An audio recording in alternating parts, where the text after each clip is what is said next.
Hi guys, welcome to the Liz Wheeler Show. I'm Liz Wheeler. I think you're really gonna love the show today. It's a great conversation. If you haven't already subscribed to the show, would you do me a favor and do that right now? Pick up your smartphone. If you have an iPhone, go to Apple Podcasts and hit that subscribe button. If you have an Android, go to Spotify and hit subscribe on that. If you prefer to watch the show in the video format, then go to YouTube or Rumble or Locals and hit the subscribe buttons over there. On YouTube, hit the bell as well so that I can notify you every time we have a new episode, a new interview, a new video. On Rumble, if you go to rumble.com/Liz Wheeler, next to the subscribe button, there's a little red button that allows you to join the Liz Wheeler Show community on Locals. I humbly invite you to join us over there. And thank you to each and every one of you who have been joining lately. I love to see everybody's, all the new faces over there. Okay, so what are we going to talk about on the show today? Today we are going to play audio. It's audio that was released exclusively by one of my favorite investigative journalists. His name is Jordan Schachtel. He publishes over at the Dossier Substack. So if you're not already following him, if you're not already subscribed to him, highly recommend that you do. He does really good work. This audio is related to an announcement that happened at the World Economic Forum's Davos event. The announcement was related to an event that you've probably heard of. I'd heard of it before this, called Event 201. Yes, that Event 201. Event 201, maybe you read about this if you read The Real Anthony Fauci by Robert Kennedy Jr. He discusses it. Event 201 was a pandemic war game. A pandemic war game, and what I mean by that is it was a simulation of how government officials and public health officials and global business leaders would respond in the event that there was a global pandemic. Now, what's a little more than coincidental about Event 201 is this simulation was staged in New York City in October of 2019. In October of 2019, just months before we in the United States were hit by the COVID-19 virus, Event 201, the premise of this simulation was a coronavirus that was transferred from an animal population to a human population, began to make people sick, and soon it spread all around the world. In this simulation, this pandemic war game, the proposition or the premise was that 65 million people died of this, and it was practice for these global public health officials like the UN and the WHO, and there were CIA operatives there, there were CDC operatives there, there was Chinese CDC operatives there, there were Bill and Melinda Gates Foundation people there, Rockefeller Center people. There are all kinds of, I guess I would call them leaders just because they're the most prominent folks in these fields. And they were practicing how governments and businesses would respond to a pandemic of this kind. Now, what's a little bit more than coincidental is the prescriptions that were practiced in this pandemic simulation in October of 2019 were applied almost exactly when the real SARS-CoV-2 virus hit the United States.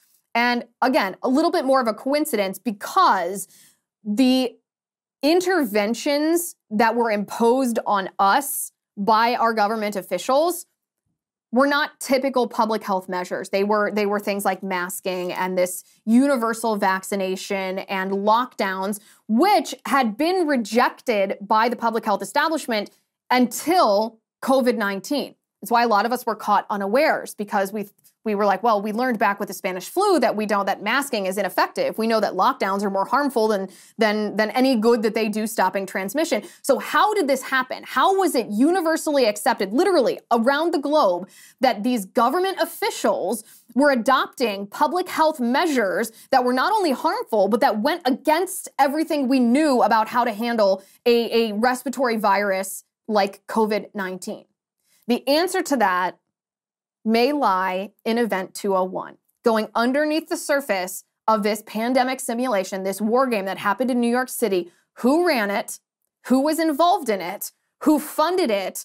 What verbiage they used in their announcement in this audio footage that Jordan Schachtel obtained tells us a lot about the answers to those questions. That is what we are going to talk about today. So let's get to it.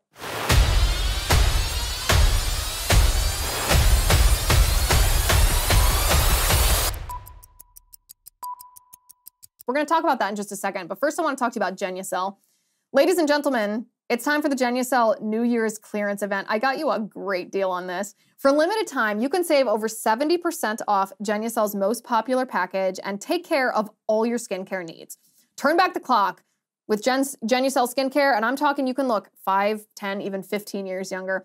You will watch those fine lines, those forehead wrinkles, the sagging jawline, the dark marks, skin redness, and even those pesky under-eye bags gone right before your eyes. Genucel works for women and for men, safe for all skin types and perfect for skin of any age. And with its immediate effects, Genucel promises results that will make you smile, guaranteed, or 100% of your money back. Right now, you can get Genucel's customer favorite, their deep firming vitamin C serum, absolutely free in every most popular package. So hydrate your skin while restoring that vibrant glow. Just go to Genucel.com/Liz and enter Liz at checkout. Every order placed is automatically upgraded to free shipping for the new year. So don't wait. Go to Genucel.com/Liz. That's spelled GENUCEL.com/Liz. Genucel.com/Liz. Okay, guys. So to journey back a little bit before we unpack the new information that I want to present to you today, I want to give the full context of what we're talking about. So this event, this pandemic war games called Event 201, they actually bragged about this online. They made their own little sizzle reel, their own highlight reel, showing exactly how this worked, who was involved in it, what they were talking about, who was making the calls, the very dramatic readings that individuals who were participating in this would go up to the podium and say what was happening next, like how many people had died, which hospitals were overflowing, who was going to make the decisions. They made a little highlight reel, which I think is worth watching. So let's take a look.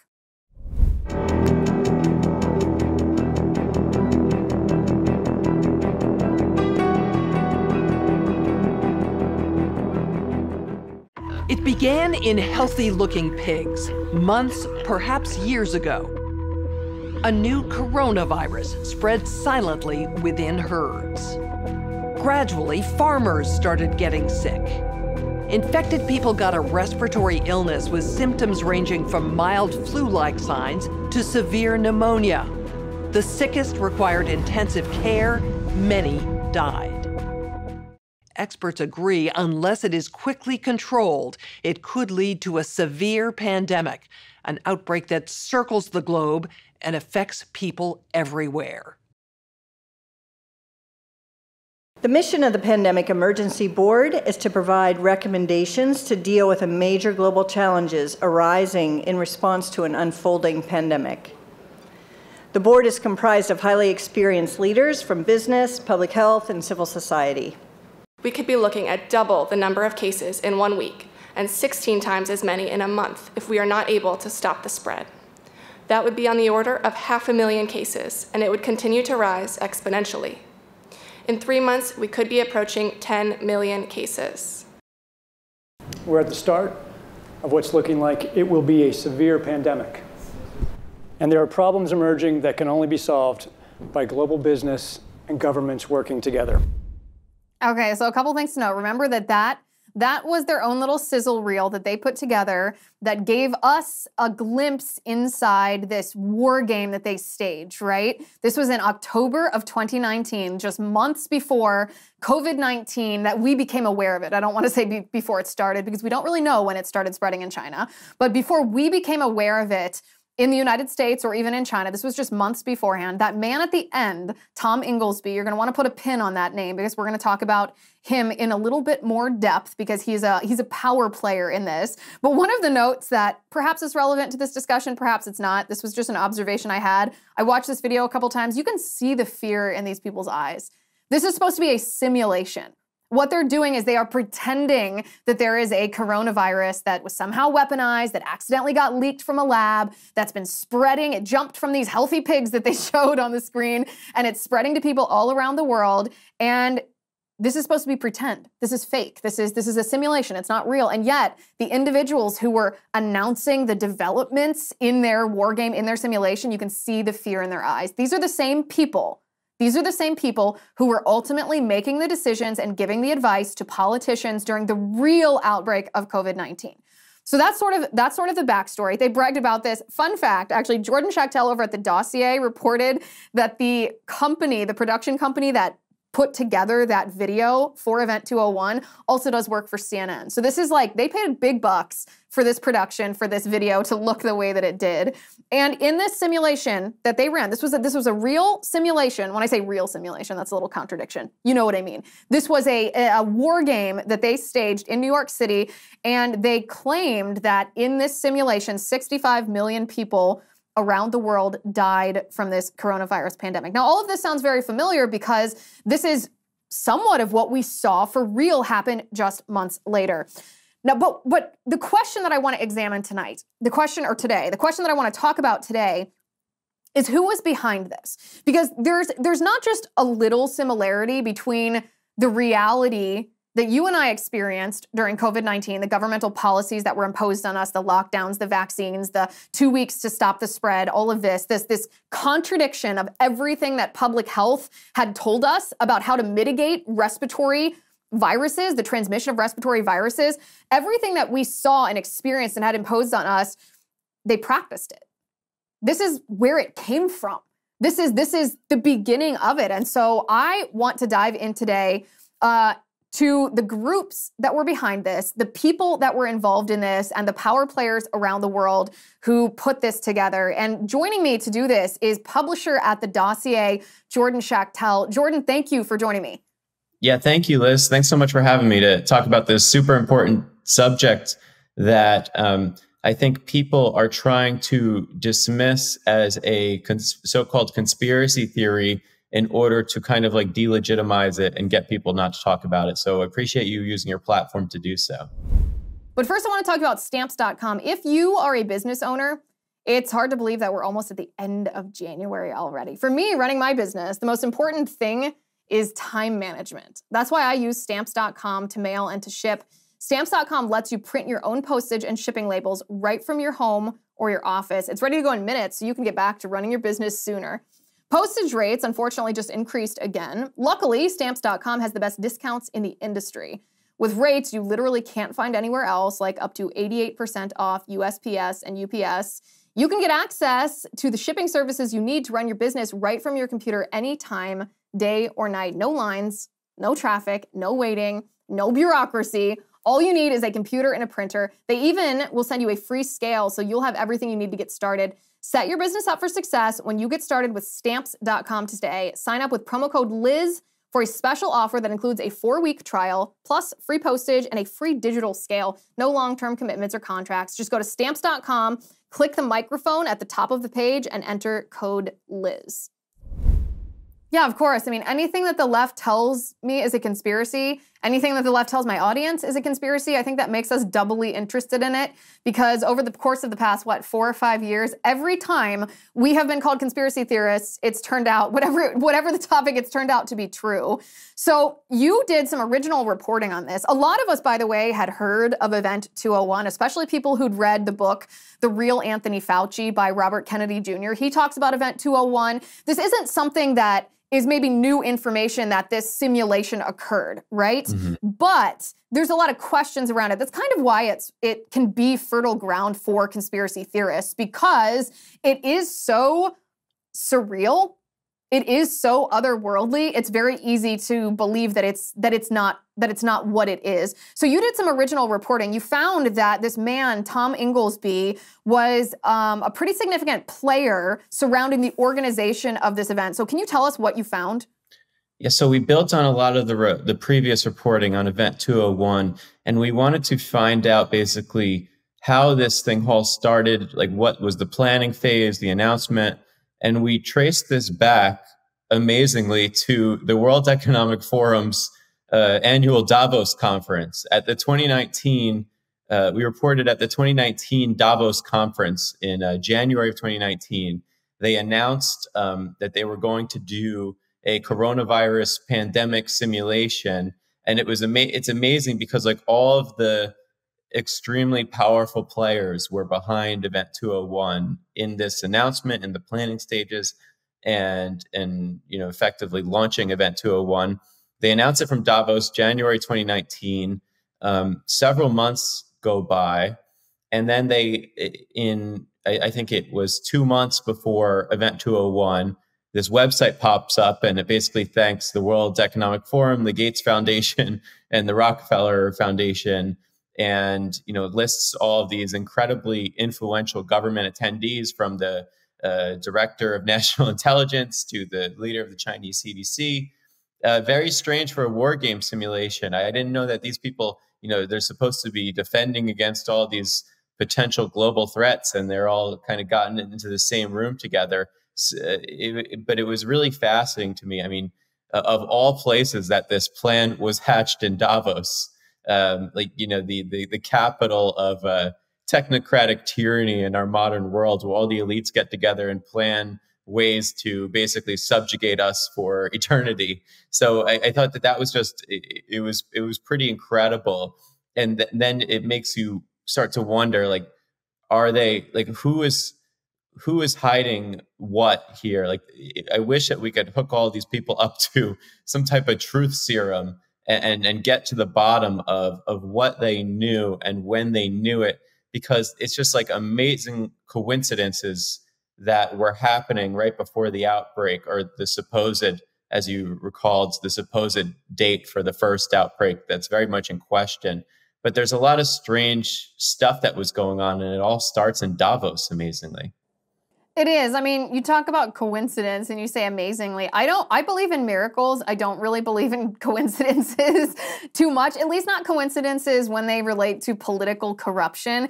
And it does sound almost too good to be true when you say, well, the World Economic Forum, run by Klaus Schwab, whose vision for the world is the great reset of capitalism, this sort of pseudo-Chinese communist economic system that's kind of capitalism, kind of communism, in this weird controlling hybrid, that guy, the Bill and Melinda Gates Foundation, who Bill Gates, by the way, has actively has advocated for population control through vaccines. You can look up his own words. You don't have to take my word for it. I know the fact checkers like to say that's not true, but his quotes are out there. His real words, he said it, and the Rockefellers.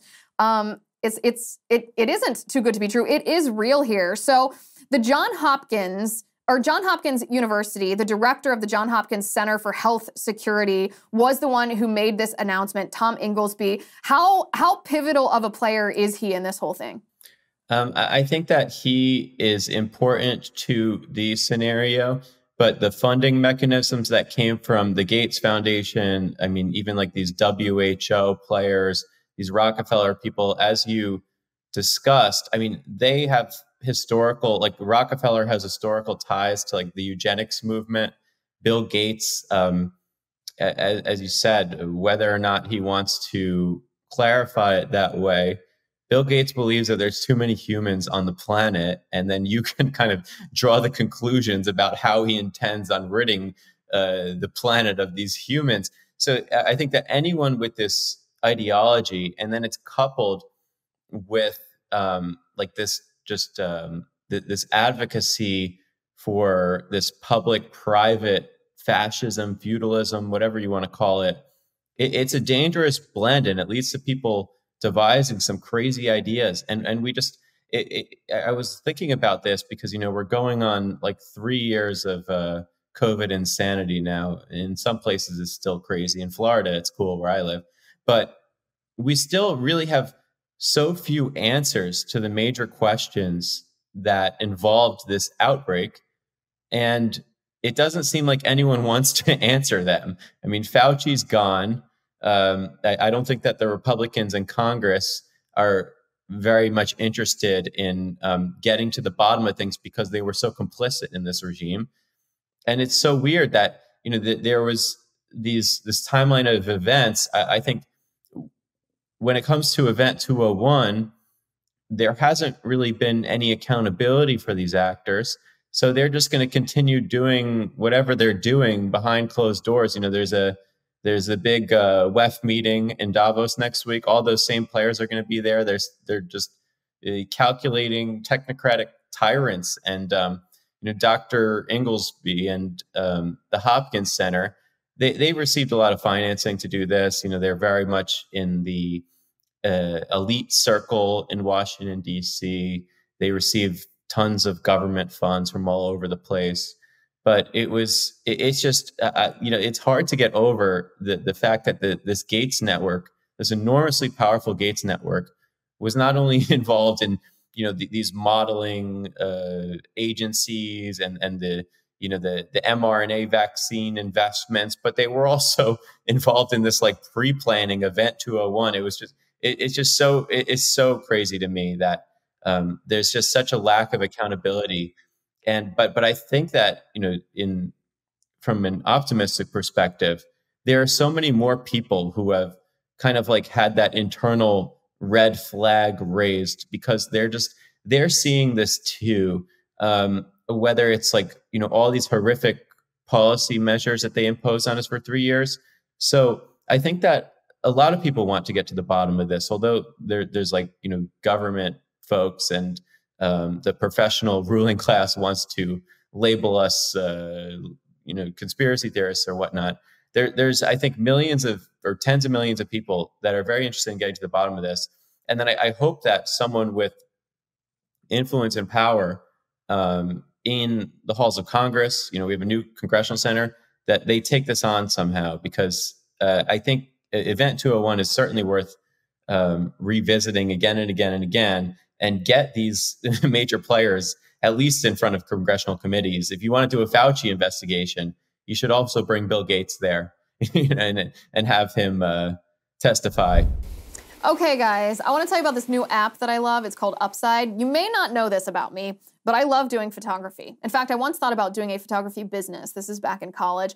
But as a hobby, if it's not a business, it can get very expensive, especially with the price hikes lately. That's why I have to tell you about my new favorite way to save money. It's an app called Upside. Upside is a really, really cool app for anyone who is feeling inflation, buying gas, buying groceries, dining out, whatever it may be. With Upside, I'm getting cash back on every purchase that I can then use to fund all of the pictures that I want to print to put in photo albums. It's basically cash back for just doing you, helping you offset inflated prices by giving you cash back on your purchases.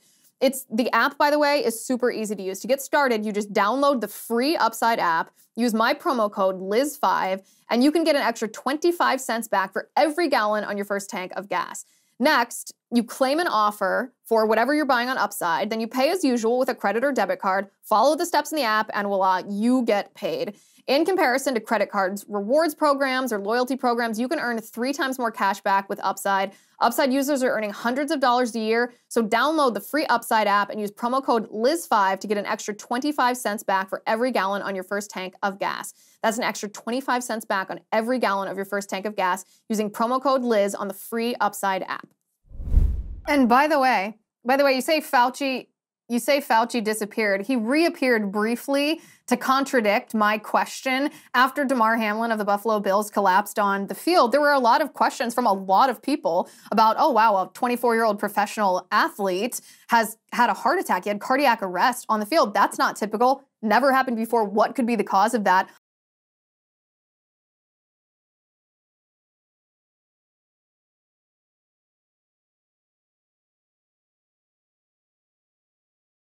Fauci resurfaced to try to contradict me, but other than that, he has disappeared. I do want to play for people when we're talking about this funding mechanism. You're talking about the Bill and Melinda Gates Foundation. You're talking about the World Economic Forum. I want to play. It's your original reporting that you published on the dossier. You acquired the audio of the announcement that Tom Inglesby made at Davos telling people that this war game, this pandemic simulation was going to happen.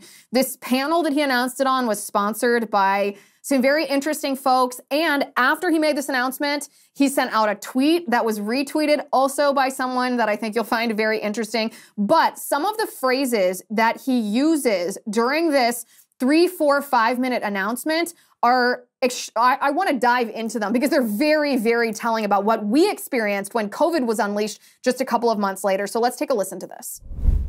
That's a tall order, yes. Okay, thanks so much. Thank you for the introduction, and thank you to UPS, J&J, and the World Economic Forum for this event.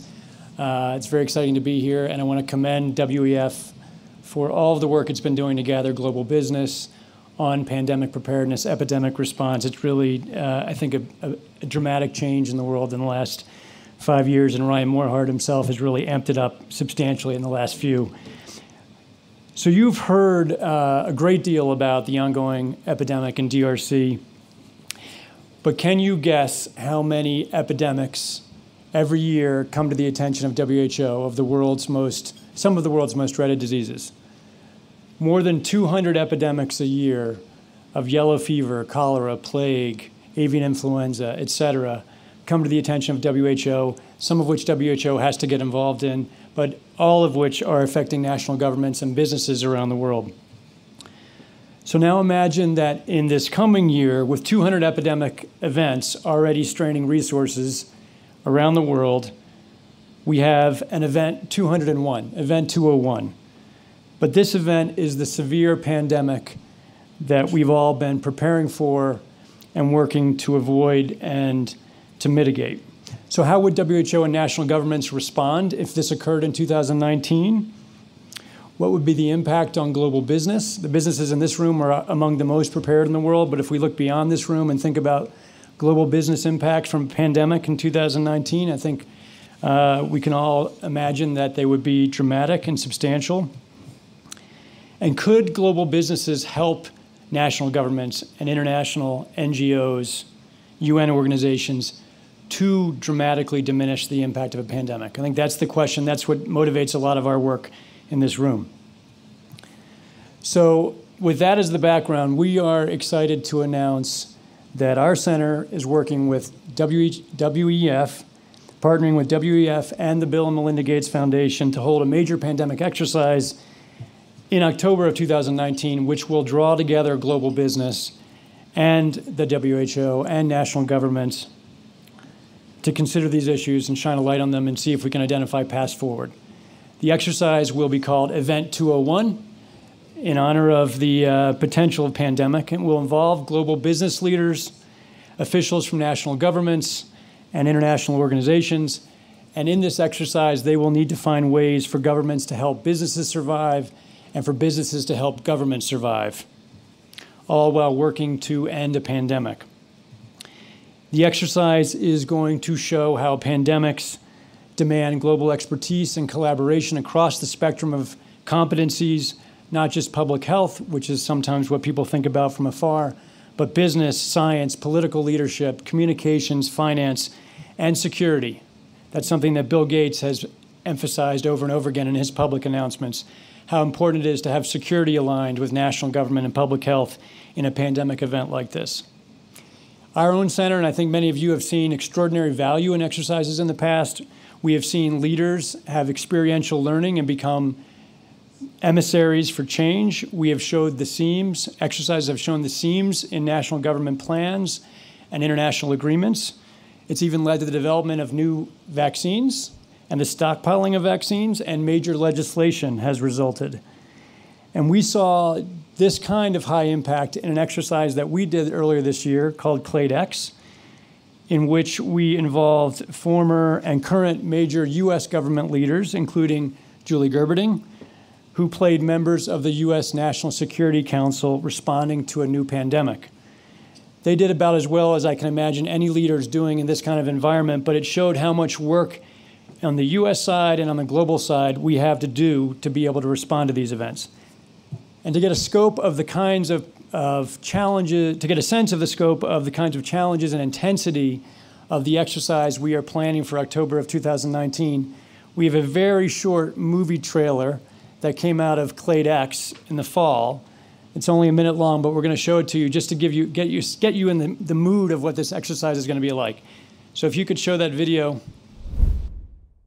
And don't worry, we're going to spare you the movie trailer that he played for all of the people attending his panel at the World Economic Forum. Believe me, you don't want to see that. So as I said before, I have with me Jordan Schachtel, the publisher at the Dossier. He's the one who uncovered this audio. It was an exclusive report that he published. And oh, by the way, he's one of my favorite investigative reporters. You should go to dossier.substack and subscribe to him. If you go to the Dossier, it's actually a Substack on Black culture, so maybe that interests you. But if you want Jordan's work, go to dossier.substack.com. Jordan, Tell me what your thoughts were when you heard this, because a couple of phrases stuck out to me, particularly how they kept talking about global businesses and governments working hand in hand. Yeah. Well, my first thought is I need to buy that domain name and monopolize it. But it's what stuck out to me after hearing that again after a while is that it just shows immediately he reveals his cards that he is a puppet for Bill Gates. Whenever you are like doing that much shilling or say something along the lines of like, as Bill Gates has said, like what kind of normal human being that isn't on his payroll would ever say something like that? Like Bill Gates doesn't have an advanced degree or doesn't have any background in any type of medical pursuit. He's obviously on the payroll. Second, I think he's speaking a lot of WEF language when he's talking about these public-private partnerships. What he's really talking about is basically setting up an oligarchy in the private sector where you have several businesses that are well connected to the government and do everything in accordance to what they've agreed upon is okay for society. The World Economic Forum is basically an advocate for a feudalistic system, as we discussed. So when he's talking about like businesses partnering with government, what he really wants to do is force all these entities together and then get everyone else on the same page in society. He doesn't want to like bring businesses to the table and like ask them to think about things. He wants to co-opt businesses into doing the bidding of his like one world utopian vision. And you're right. It's amazing that like when he's talking about it, another interesting weird point was when he said like, where he kind of paused and said that he was talking about the potential pandemic. Like he was like had to think about it for a second, which was strange. It's just like it's amazing how things turned out. You have this supposed once in a century pandemic, and that's exactly what Inglesby and people at Event 201 were describing. And he was describing it in the announcement like he was speaking at a conference in 2022, you know, going back and talking about what had just happened. It's just so bizarre to me and just so incredibly on point with the messaging that we saw in the coming months and years. It sounded very great resetting to me, the way that he kept talking about big business, global business, and their partnership with governments. Because isn't that what Klaus Schwab's version, he calls it stakeholder capitalism, but it's his ESG system. That's what it is. It's this intertwining of business with the government. So if the big businesses, like I said, the analogy here is always the Chinese Communist Party and how they have this, they don't own the businesses in China, but they control them. If the businesses dissent in any way from the Chinese Communist ideology, then they are punished. That's the ESG system. That's what it sounded like to me when he's talking about this partnership that, well, we have to prepare these businesses to react the way that the governmental parties want them to react, and if not, well, we're just not going to say it out loud, but we'll punish you through the ESG system. Exactly. ESG is an ideology that is in direct opposition to human flourishing, and the pillars of ESG are basically to make people suffer. So what the overt message for ESG is basically that we need to roll back whatever we're doing in business and life, our emissions, our carbon footprint in order to save the environment. But what really happens is that you have these groups that are entitled as gatekeepers of civilization, and all the power and money goes to them. So when Klaus Schwab is talking about this idea that like, you know, the world's going to end in climate change and we need to act now, we need this great reset, we need to build back better. It's basically just like, the translation is he's telling you that you need to give up your liberties and give everything away in order to save society, but you need to give all of the power to them. Like they're the people who are going to do it.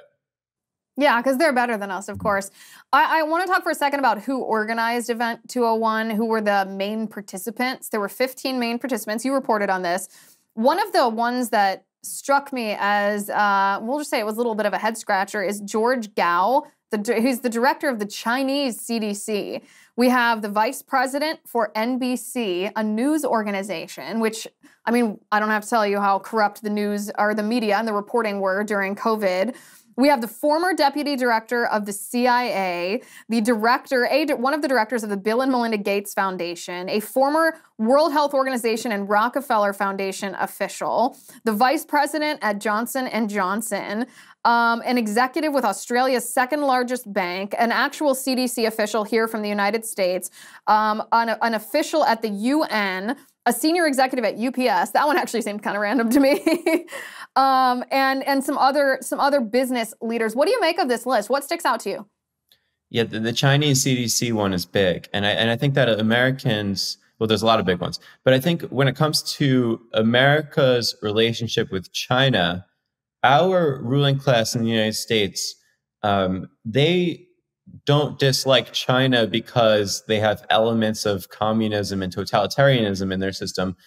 I believe it's very clear that the Biden administration and the people in charge do not like China because they cannot control China. And it's really that simple. Like, they envy the ideas that are coming out of China, as we saw with the COVID hysteria era. They never paused to think about if the tyranny was too much.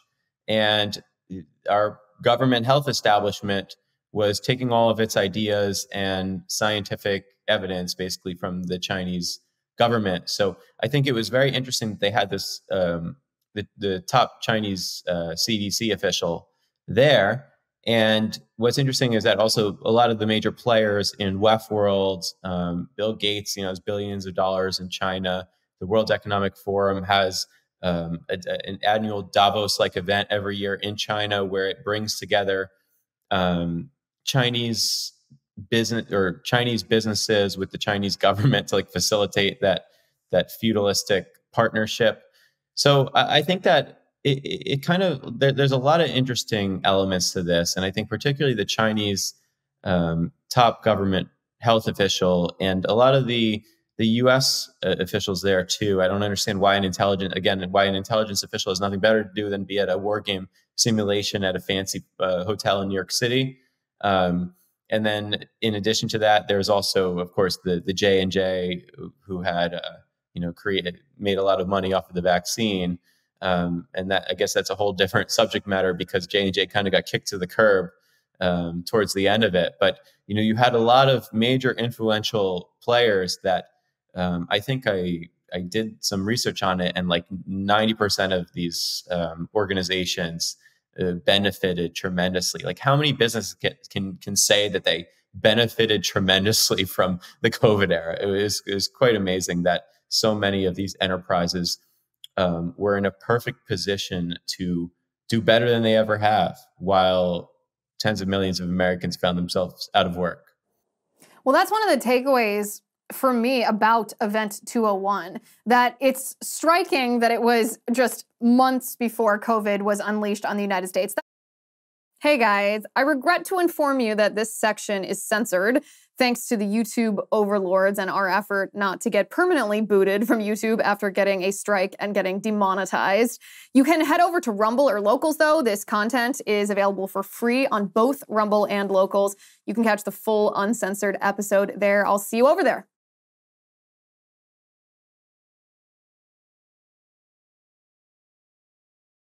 All of these things were turned on their heads, and it wasn't something, to us maybe it felt new, right? To the American people, it felt like, oh, we hadn't lived a pandemic before. These were new interventions, non-pharmaceutical interventions that were levied against us.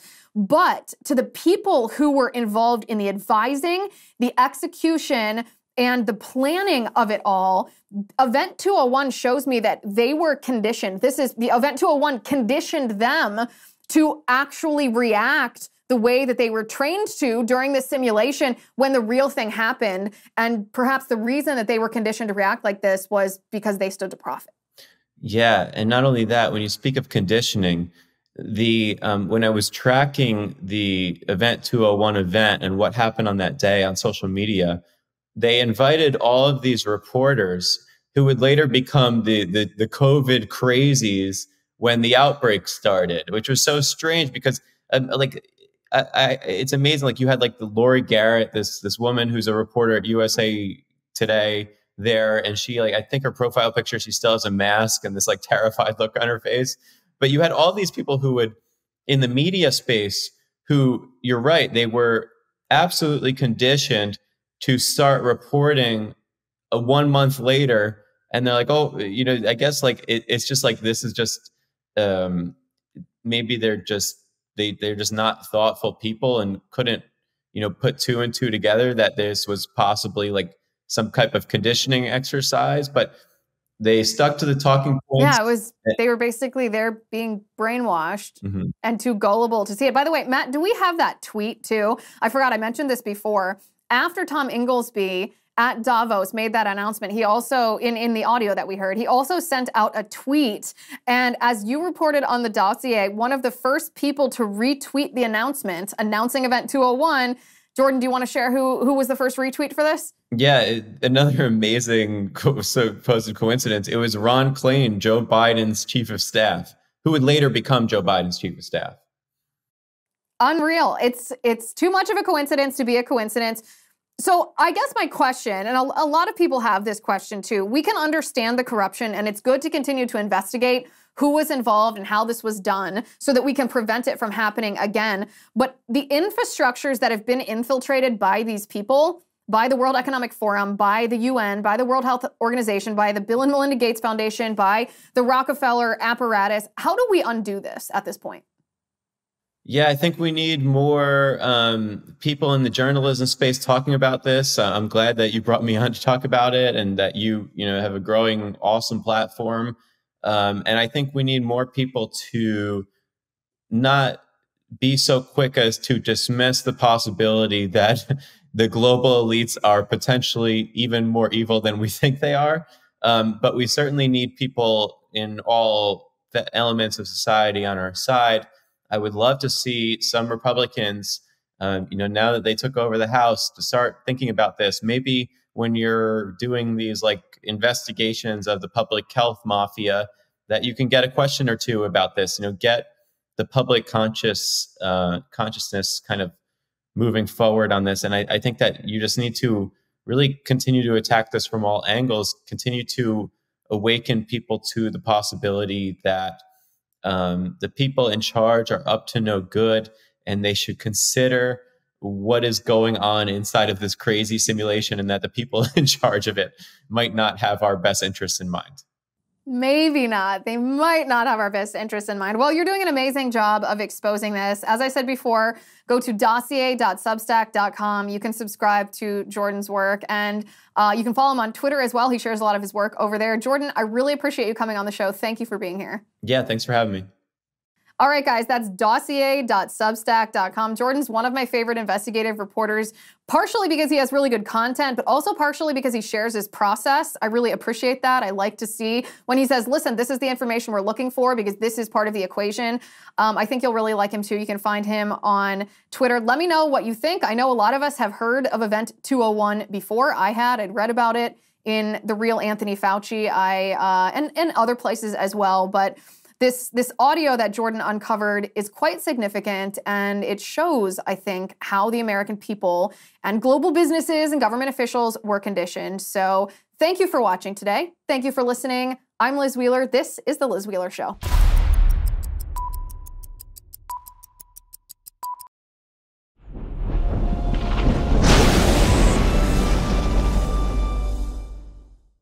If you haven't already, give this video a thumbs up, hit the subscribe button below, and ring the bell to make sure you never miss a video.